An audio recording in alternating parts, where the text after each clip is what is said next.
फटाक 30 सेकंड की खबर डाउनलोड करो तक ऐप। आपको लगता है कि पीएम सिक्योरिटी का मसला पंजाब का मसला है? क्या आपको नहीं लगता कि पीएम यहां 5 साल बाद आए और जो हुआ वो एक्चुअली पतली गली से निकलने का एक प्रयास था?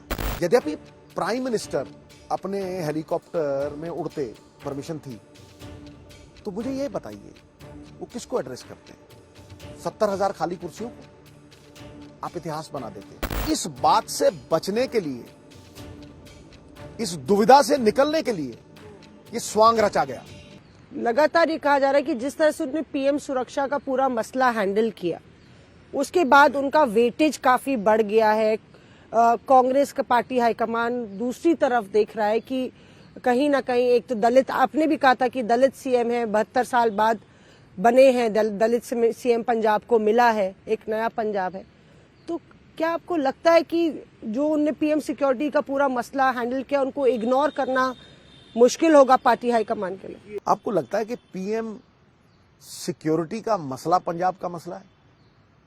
क्या आपको नहीं लगता कि यहां एम्प्लॉयमेंट सबसे बड़ा मसला है? क्या आपको नहीं लगता कि पंजाब के सर के ऊपर चढ़ता हुआ कर्जा सबसे बड़ा मसला है? क्या आपको नहीं लगता कि पीएम यहां 5 साल बाद आए और जो हुआ वो एक्चुअली पतली गली से निकलने का एक प्रयास था? यद्यपि प्राइम मिनिस्टर अपने हेलीकॉप्टर में उड़ते परमिशन थी, तो मुझे ये बताइए वो किसको एड्रेस करते हैं? 70,000 खाली कुर्सियों को आप इतिहास बना देते। इसलिए उन्होंने बात को डाइवर्ट करने के लिए, बात को किसी तरह से घुमा देने के लिए इस मुद्दे को उछाला। ये मुद्दा था ही नहीं। देखिए, प्राइम मिनिस्टर सारे देश के हैं, हमारे भी हैं। एज ए प्राइम मिनिस्टर हम उनकी इज्जत करते हैं। ये हो सकता है कि किसान 1-1.5 साल दिल्ली की ब्रूहों पे थे, तब तो कोई मीडिया को चू नहीं हुई। कोई उनको कहता था खालिस्तानी, कोई मवाली बुलाता था। पवित्र संघर्ष को 100 मन दूध में खट्टा डालने का प्रयास किया। प्रधानमंत्री 5 मिनट क्या रुके कि बवाल हो गया। 20 मिनट हो जाए, 20 मिनट और 1.5 साल में फर्क नहीं। मोहतरमा, मुझे समझाएं ना कि भाई, मुझे समझाएं कि भाई वहां 500 लोग आए थे, चलो 700 लगा लो। 70,000 कुर्सी पे 700 लोग ये पंजाब ने भेजे थे, पंजाब सरकार की जिम्मेवारी थी। It is a failure of the BJP.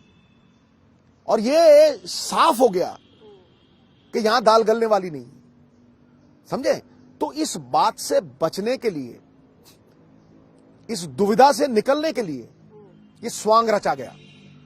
अब इसको कोई कुछ भी नाम देता रहे। क्योंकि ये कहा जा रहा है सिद्धू साहब कि मजीठिया साहब ने निकलते ही बोला कि ये पूरा जो एक कॉन्स्पिरेसी थी, सीएम के घर में ये कॉन्स्पिरेसी हुई। PCC president, CM, HM, DGP, ये सब लोग एक साथ जुट के उन्होंने कॉन्स्पिरेसी की, क्योंकि देश के किसी प्रधानमंत्री के साथ ऐसा नहीं हुआ है। पहले भी हम लोग के राजीव गांधी हो या इंदिरा गांधी, हम लोग वाकई ठीक है कि देश के किसी प्रधानमंत्री के साथ ऐसा नहीं हुआ कि 70,000 कुर्सी पे 700 आदमी हो। कुछ तो लोग कहेंगे मोहतरमा, लोगों का काम है कहना। छोड़ो, बेकार की बातें, आपको नहीं लगता बेकार की बातें। कि डीएसपी साहब जो लोअर अधिकारी हैं वहां पे लोकल, वो कह रहे हैं कि हम लगातार फोन करके अलर्ट करते रहे, बताते रहे कि प्रोटेस्टर्स सड़क पे आ गए हैं।